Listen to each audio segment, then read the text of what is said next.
محترم ناظرین السلام علیکم. پروگرام ادب ادیب کے ساتھ آپ کا میزبان عبدالرحمن مومن حاضر ہے. ناظرین، پروگرام ادب ادیب میں ہم آپ کی ملاقات ادب کے شعبے سے وابستہ شخصیات سے کرواتے ہیں. آج ہمارے ساتھ جو مہمان شخصیت یہاں تشریف فرما ہیں ان کا ادب سے تعلق تقریباً نصف صدی پر محیط ہے. بہت اچھے شاعر ہیں، اس کے علاوہ شعبہ تدریس سے وابستہ ہیں. نثر کے میدان میں بھی آپ نے کام کیا ہے اور ان کا نام اور ان کا کام کسی بھی تعارف کا محتاج نہیں ہے. اگر آپ کو ان کے کسی کام کے حوالے سے یاد کیا جائے تو آپ کے ذہن میں فوراً ان کا نام آ جاتا ہے. ان کا نام اگر پکارا جائے تو آپ کے ذہن میں ان کے جو کام ہیں وہ آ جائیں گے. میری مراد ہے محترم شاداب احسانی سے. ہم انہیں اپنے پروگرام میں خوش آمدید کہتے ہیں. السلام علیکم. وعلیکم السلام. کیسے مزاج ہے سر؟ کرم کرم. گفتگو کا آغاز ہم کرتے ہیں بچپن سے. زندگی کے ابتدائی ایام کیسے گزرے؟ آپ کی زندگی کے ابتدائی ایام کیسے گزرے؟ شاعری کی طرف کیسے آئے؟ اور شاعری سے پہلے مجھے معلوم ہوا کہ آپ شطرنج بھی کھیلا کرتے تھے، اس طرف کیسے آپ آئے؟ اصل میں دیکھو، یہ جو پارٹیشن ہوا نا، اس نے بڑی فیملیز پر اثر ڈالا.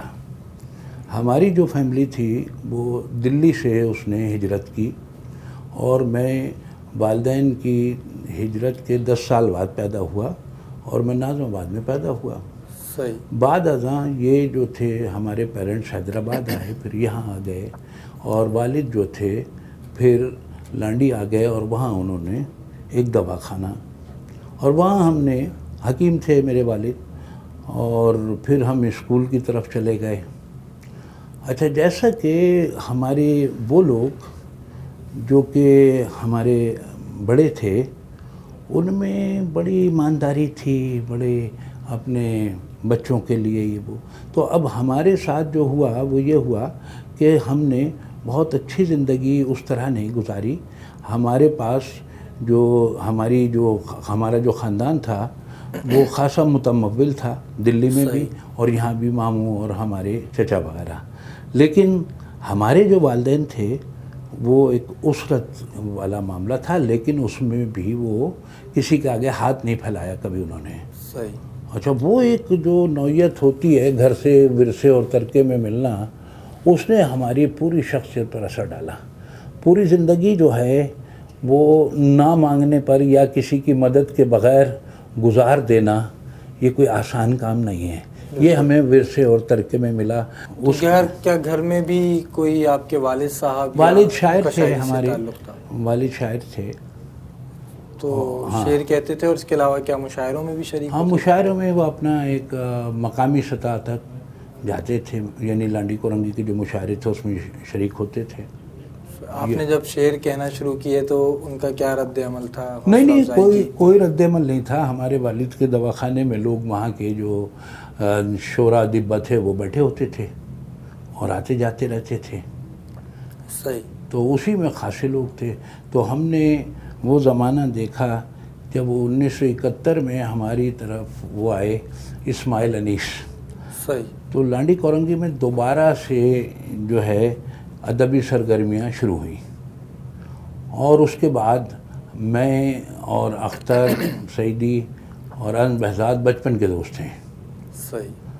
اور ہم نے منور عباس ایڈوکیٹ کے مشاعرے پڑھے ہیں، طرئی مشاعرے بھی، اور ان طرئی مشاعروں میں جو صاحب بھی آتے تھے اور صبا اکبر آبادی اور یہ سارے لوگ ہوتے تھے اس میں.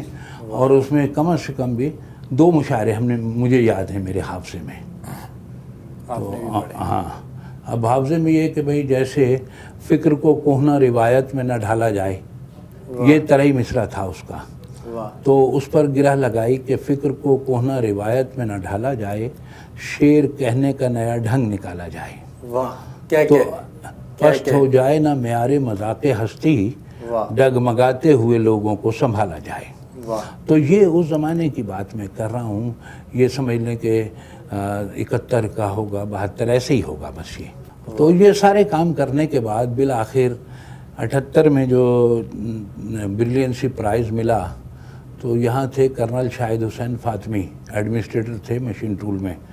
ان کا یہ کہنا تھا کہ بھئی کبھی اگر آپ کو جاب کرنی ہو تو ہماری طرف آ جائیے. شطرنج کیا اس وقت شہر میں عام تھی یا آپ شطرنج کی طرف کیسے آئے؟ نہیں وہ عام ہی تھی. اب جیسے اعظم بہزاد جو تھا میں اس سے پان اٹھا کے کھیلتا تھا, یعنی پان سے کھیلتا تھا, سارے مورے اٹھا لیتا تھا.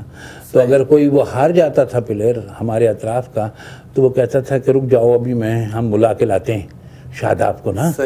تو ایسا ماحول تھا وہ. تو یہ کھیل اب معدوم کیوں ہو رہے ہیں؟ معدوم نہیں ہو رہا, نہیں معدوم نہیں ہو رہا. اصل میں لوگ کھیل رہے ہیں, اس کے اندر ریٹرنز نہیں ہیں جیسے اور کھیل ہیں اس کے اندر, اور یہ انتہائی مشکل کھیل ہے. اب ڈاٹس اور یہ جو بھی ہیں یعنی یہ خاصا مشکل کھیل ہے. آپ تدریس کے شعبے کی طرف کیسے اور کب آئے؟ تدریس کے شعبے کی طرف مجھے تدریس سے چڑ تھی کس زمانے میں, اور مجھے کوئی سرٹیفکیٹ بھی لینے کا شوق نہیں تھا. عجیب بات میں کر رہا ہوں آپ سے. اسی دوران عتیق جیلانی جو تھے وہ مجھ سے کتابیں لیں انہوں نے. جب اچھا مجھے پڑھنے اور مطالعے کا شوق تھا.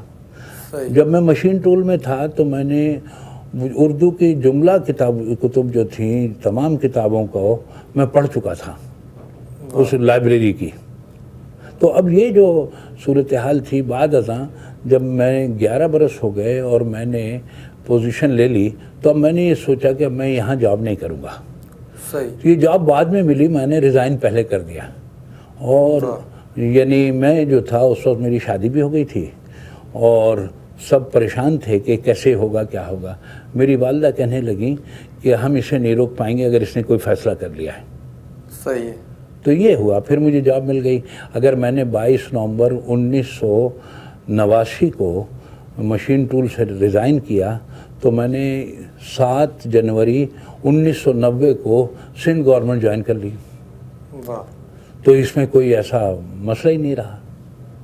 صحیح. شاعری کی طرف واپس آتے ہیں. اس وقت کراچی کی ادبی فضا بہت, آپ جانتے ہیں کہ اس میں بہت اہم نام جو آج ہم سنتے ہیں یا جن کو پڑھتے ہیں, بھائی آپ یہ سمجھ لیجئے کہ ہم جو تھے احمد حمدانی کے گھر مشاعرہ پڑھ کر دستگیر سے میں, جاوید صبا اور سہیل احمد جو یہاں کا اپنا لائبریری کمیٹی آرٹس کونسل کا عہدیدار ہیں, تو ہم تینوں جو تھے پیدل روانہ ہوئے کہ عبید اللہ علیم سے مل کر پھر جائیں گے.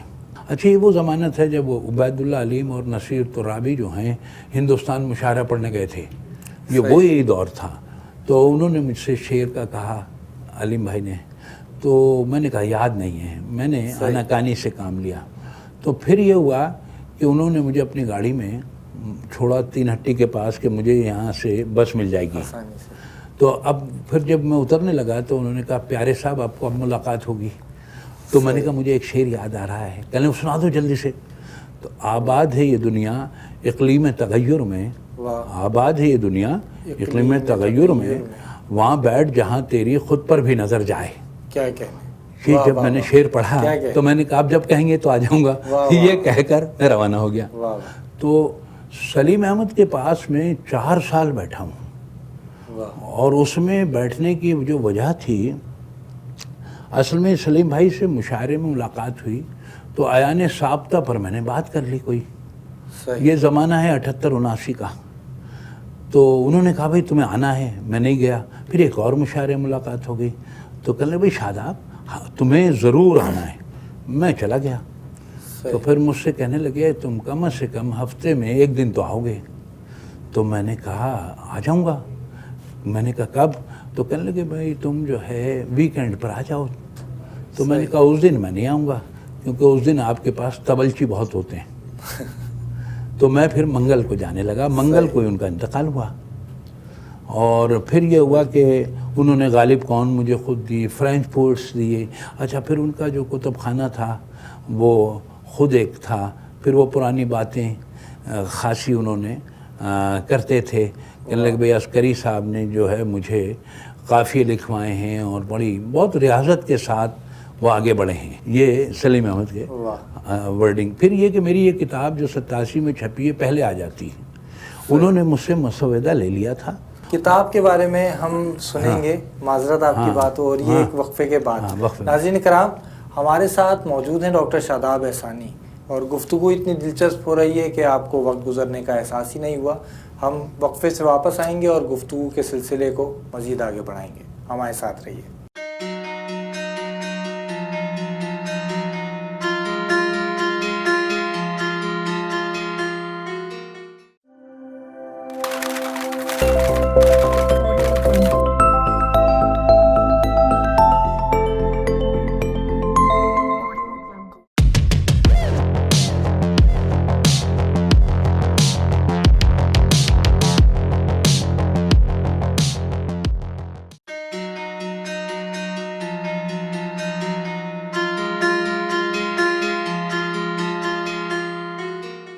محترم ناظرین، پروگرام ادب ادیب میں وقفے کے بعد خوش آمدید۔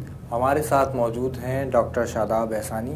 وقفے پہ جانے سے پہلے بات ہو رہی تھی سلیم احمد صاحب کے ساتھ جو آپ کی صحبتیں رہیں ان کی، اور پھر کتاب کے حوالے سے آپ کو صحبتیں کیا رہیں، اصل میں بات یہ تھی کہ ہم تو وہاں جاتے تھے، کچھ نہ کچھ نئی بات پتہ ہو جاتی تھی، کچھ نہ اچھا پھر یہ کہ ہم سفارشی رقعے کے لیے نہیں گئے، ہم تو سیکھنے کے لیے گئے، نہ اپنے آپ کو آگے بڑھانے۔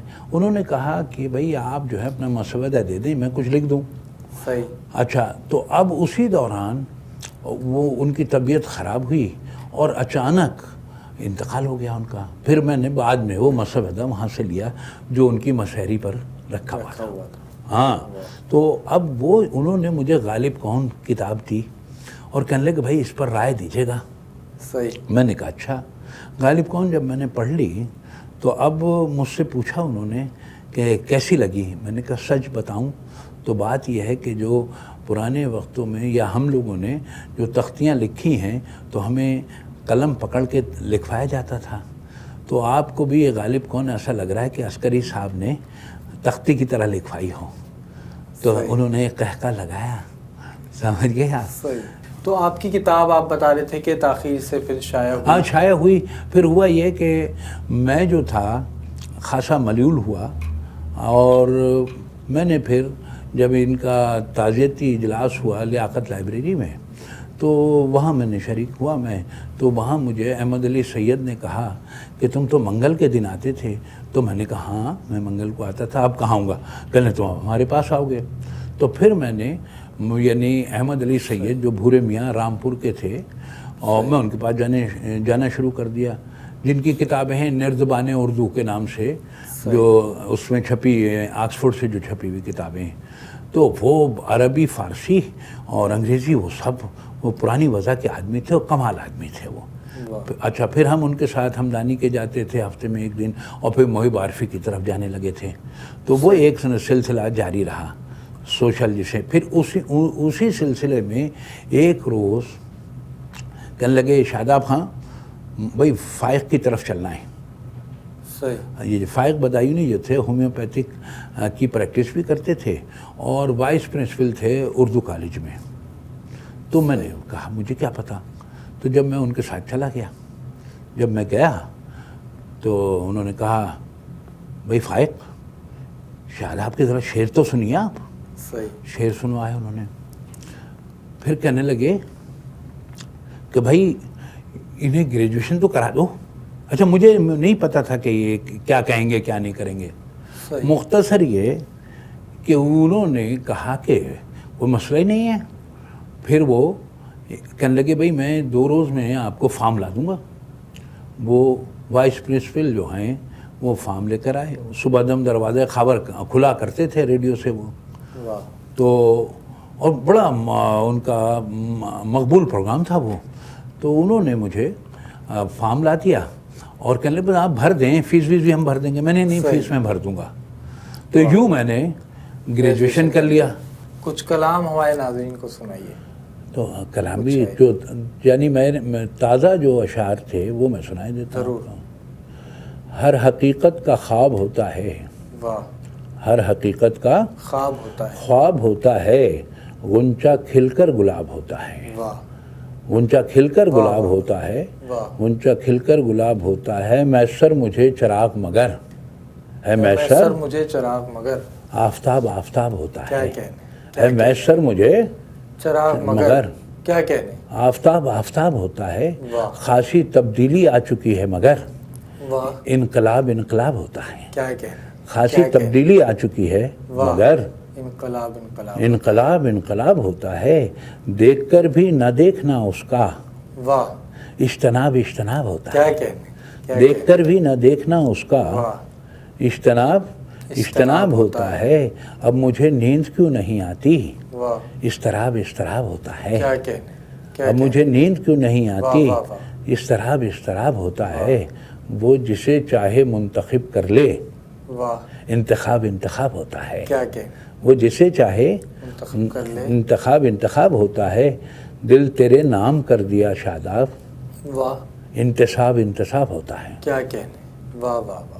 یہ آپ کا جو ابھی تخلص آیا ہاں ہاں مقطع میں شاداب احسانی، یہ کیسے تخلص آپ اصل میں دیکھیے میں بہت ہی ایک فرمنیس کے ساتھ زندگی میں نے بتائی. اچھا یہ زندگی بتانے کے حوالے سے جب میں بات کروں گا تو اس میں صحبہ اختر نے ایک دفعہ مجھے کہا، کہنے لگے بھائی میری والدہ جو تھیں وہ انگریز تھیں صحیح اور والد ان کے جو تھے وہ تھیٹر کے آدمی تھے، ماسٹر رحمت. صحیح. تو انہوں نے کہا کہ میری والدہ نے مجھے کہا کہ بیٹا اگر تمہارے پاس سب کچھ ہے اور حوصلہ نہیں ہے تو کچھ نہیں ہے، واہ اور اگر کچھ نہیں ہے اور حوصلہ ہے تو بہت کچھ ہے. واہ. تو میں نے زندگی حوصلے سے گزاری ہے. تو آپ نے جیسے بتایا کہ اس وقت شہر کا ماحول کس طرح کا تھا، اس میں بہت سی نشستیں ہوا کرتی تھیں، مشاعرے ہوا کرتے تھے. آج اور اس وقت کے شہر میں کیا فرق ہے، اور آج کے جو نوجوان کو ماحول میسر ہے اس میں وہ اپنی تربیت اور وہ کس طرح کر سکتے ہیں؟ بھائی اس وقت جو تھا نا گروہ کا بڑا نہیں ہوتا تھا، صحیح، مجموعی بڑا ہوتا تھا. صحیح. اگر ہم نے سلیم احمد کی بات کی تو سلیم احمد کا مخالف بھی یہی کہے گا کہ بھئی اپنی جگہ ہے لیکن سلیم واقعی. یہی حال قمر جمیل کے لیے کہے گا آدمی، احمد ہمدانی کو کہے گا. اور یہی بات جو ہے انجم اعظمی جو ہیں جب بولتے تھے تو ایسا لگتا تھا کہ یہ پوری داستان امیر حمزہ بیان کر دیں گے. اتنا ایکسٹمپور بولنے والا آدمی، کمال آدمی تھے وہ انجم اعظمی جو تھے. تو اب ہم نے ان لوگوں کو دیکھا تو ان میں یہ نہیں تھا کہ انجم اعظمی اگر ہیں تو دوسرا اس کو رد کر رہا ہو. صحیح، سمجھ گیا آپ؟ اچھا وہاں پر اگر رائٹ اور لیفٹ کا بھی چکر تھا، دایاں بازو بایاں بازو، کہنے لگے بھائی مذہبی آدمی ہیں یہ ترقی پسند ہے، تو ترقی پسندی کے پاس بھی کریکٹر تھا اور ادھر بھی کریکٹر تھا. اب تو کریکٹر کا معاملہ ہی نہیں، دارالمفاد میں سارے لوگ جی رہے ہیں، صحیح، اپنے مفاد کے علاوہ کوئی کام نہیں کر رہے ہیں. صحیح، یوں ہے. ناظرین کرام، ڈاکٹر شاداب احسانی ہمارے ساتھ موجود ہیں. ابھی ہم ایک وقفے پہ جائیں گے اور وقفے سے واپس آ کر گفتگو کے سلسلے کو آگے بڑھائیں گے اور ان کی شاعری بھی سنیں گے. آپ ہمارے ساتھ رہیے.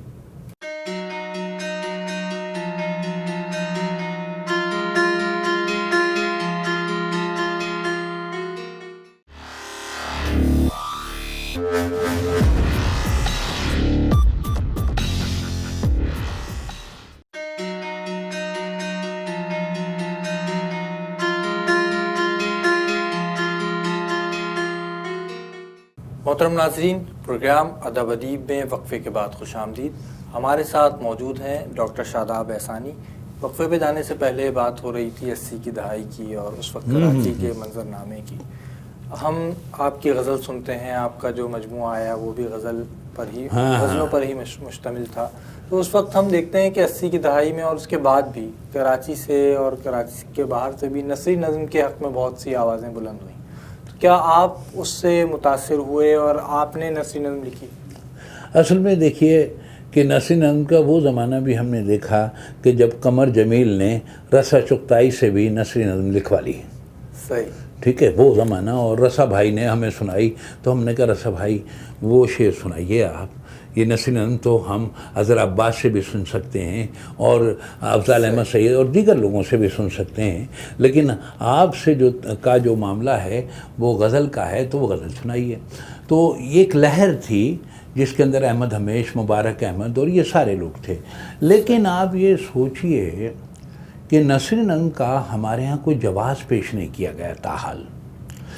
یہ نثری نظم جب بادلیار نے لکھی، یعنی اسپلین دا پیرس، یعنی پیرس کا کرب، تو اس نے نثری نظم لکھنے کا جواز بتایا کہ میں جو ہوں یہ اس میٹر میں یہ شاعری نہیں کر سکتا، مجھے پیرس کے حوالے سے جو باتیں کرنی ہیں وہ میرے پاس اور کوئی راستہ نہیں بچا نثری نظم لکھنے کے حوالے سے. تو اب آپ دیکھیے کہ جہاں سے نثری، یہ 1857 کے قریب کا زمانہ ہے. صحیح ہے، ٹھیک ہے.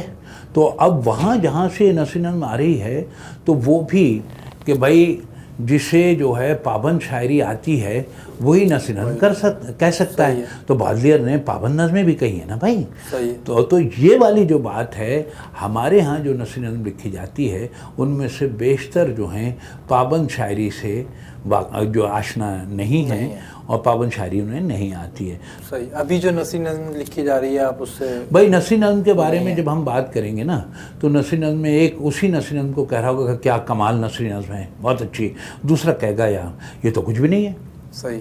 تو یعنی جب معیارات کے حوالے سے ہم بات کرتے ہیں کہنے پھر اسی بے وفا پہ مرتے ہیں، پھر وہی زندگی ہماری ہے، تو پتہ چلا کہ یہ غالب کے شعر کو آپ بھی واہ کریں گے، دوسرا بھی واہ کرے گا. اور زیادہ یہ ہوگا کہ بھئی کوئی مشکل پسندی کے حوالے سے غالب کا کوئی شعر پیش کر دے گا. ہنگامہ زبونی ہمت ہے انفعال، حاصل نہ کیجے دہر سے عبرت ہی کیوں نہ ہو. اس کے علاوہ غزل اب لکھی جا رہی ہے، اس میں نئے موضوعات آ گئے ہیں، لیکن ایک خیال یہ پیش کیا جاتا ہے کہ غزل آج کے عہد کا جو مسئلہ ہے وہ بیان نہیں کر سکتی. تو اس کے لیے نثر یا نثر نظم کی طرف یہ جانا چاہیے. پروپیگیشن ہے. وجہ اس کی یہ ہے کہ جب ہم شاعری کہتے ہیں، آرٹ کہتے ہیں، تو ہر زبان چاہے وہ بولی ہو صحیح وہ کلچر رکھتی ہے، اور اس کلچر سے جڑے ہوئے فنون اس زبان کی جمالیات ہوتے ہیں. صحیح. اچھا، جب جمالیات کا معاملہ ہم کریں گے تو فن کی بات ہم کر رہے ہیں، آرٹ کی بات کر رہے ہیں. چاہے وہ کوئی بھی شاعری کی صنف ہو، چاہے وہ ادب کی کوئی بھی صنف ہو، اگر اس میں آرٹ نہیں ہے تو یا تو وہ نری صحافت ہو جائے گی، یا کوئی بیانیہ ایسا ہو جائے گا کہ جس کا معاملہ جو ہے وہ فن سے خارج ہو جائے گا. اور موضوعی نوعیت اگر ہوتی ہے جہاں پر موضوع پر ہم داد دے رہے ہیں آج کل، صحیح، ہمیں فن کا پتہ نہیں ہے. آپ نے نثر بھی لکھی اور ظاہر ہے آپ نے تحقیقی کام بھی کیا، آپ کی کئی مضامین ہیں، مقالے ہیں، لیکن آپ کا جو تعارف ہے یا آپ کا جو حوالہ ہے وہ نثر آپ کی نہیں بنی، اور نثر کے حوالے سے وہ مجھے بنانا بھی نہیں تھا. وہ اصل میں مجھے بنانا بھی نہیں تھا. جب میں نے بہت قریب سے دیکھا، دیکھیے جب میں نے یہ تحقیق کا موضوع لیا کوئن فراسو. اچھا، کوئن فراسو پہلا فارنر ہے جس کی ماں جو ہے وہ فرانسیسی ہے اور باپ جرمن ہے. تو وہ جب میں نے لیا تو یہ وہ زمانہ ہے کہ جمنا کے اطراف جو ہیں فرانسیسی رہ رہے ہیں. اور جو فرینچ کمپنی تھی جب تک وہ رہی، ایسٹ انڈیا کمپنی کی انٹری نہیں ہو پائی. ٹھیک ہے. تو اب ایسی صورت میں وہ موضوع کہ جس نے ایک داستان لکھی تھی قصہ عشق افزا، اور وہ داستان جو ہے کسی فارنر نے کی پہلی داستان ہے، وہ اس سے پہلے نہیں لکھی گئی تھی. اور اس کو کام کو کرنے سے مجھے بہت فائدہ ہوا. اور میں نے جو ہے مثال کے طور پر یہ وحید قریشی نے ایک تھیسس کرایا رضیہ نور محمد کا، کہ مطلب یہ اس کا موضوع یہ تھا کہ مستشرقین پر وہ کام کیا رضیہ نور محمد نے. تو مجھے بہت ساری چیزیں جو سمجھ میں نہیں آتی تھیں وہ اس کام کو کرنے سے آئیں. اور اب میں یہ بھی کہتا ہوں کہ جس قوم کا اپنا نیریٹو نہیں ہوتا وہ اس کے ڈارک ایجز ہوتے ہیں. تو کیا اپنی آئیڈینٹی سے جڑ کر بھی اظہار ہوتا رہا؟ وہ کس دور میں ہوا اور یہ کب؟ اب جب میر صاحب کا یہ کلیم ہوتا ہے کہ یہ دلی کا محاورہ نہیں سمجھ سکتے، تو اب یہ دلی کا محاورہ کیا ہے؟ مطلب یہ ہوا ہندوستانی ثقافت سے جڑا ہوا اظہار ہو رہا ہے. صحیح ہے.